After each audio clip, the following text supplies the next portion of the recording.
नमस्कार, मी शशिकांत गुरसळ फ्रॉम कोयपडी येथून बिलॉंग करतो. मी Riyansh Multitrade private limited Sangamner या आयुर्वेदिक औषध कंपनीमध्ये हेल्थ कन्सल्टंट म्हणून काम करतो. आज आपण आलो आहोत निर्मल पिंपरी येथे भुसाळ काका यांच्या वस्तीवर. तर आपण जाणून घेऊया त्यांच्याकडून आपण औषध काकांना कशासाठी दिलं आणि त्यांचा कसा रिझल्ट आला. काका नमस्ते. नमस्ते काका, मी तुम्हाला रियांश अमृत ज्यूस दिलं होतं, तुम्ही कशासाठी घेतलं आणि कसा रिझल्ट आला तेवढं सांगावे दोन शब्दात.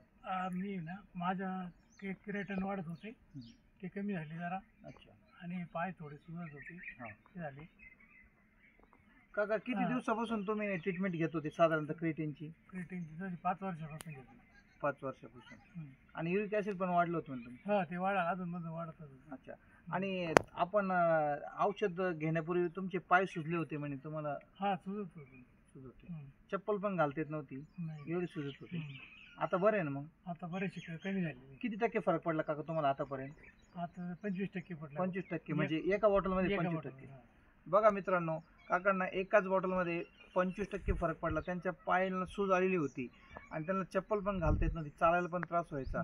आणि काका ऍसिडिटी पण होती म्हणजे तुम्हाला? ऍसिडिटीचा बराचसा फरक पडला. ऍसिडिटी पण जवळजवळ 25% ऍसिडिटीला पण फरक पडला.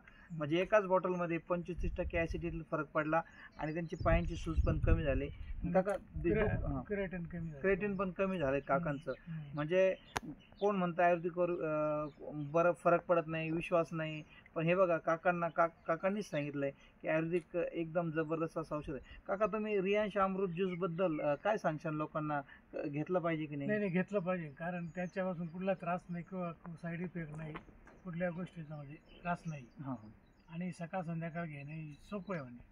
आणि त्या पद्धत जोपर्यंत औषध चालू आहे त्यापर्यंत पथ्य पाळायचं सांगितल्याप्रमाणे. अच्छा. बघा मित्रांनो, काकांना जसा फरक पडलाय, आताची किती 1 बॉटल झाली, इथून पुढे अजून त्यांचा कोर्स तर बाकी 3 महिन्याचा आपण जे त्यांना सांगितलं होतं ते दुसरी चालू करणार. हां, तर असा विषय आहे की सगळ्यांनी जे आजारी पेशंट त्यांनी जर घेतलं तर नक्कीच रिझल्ट येतो. काका, मुलाखत दिल्याबद्दल धन्यवाद.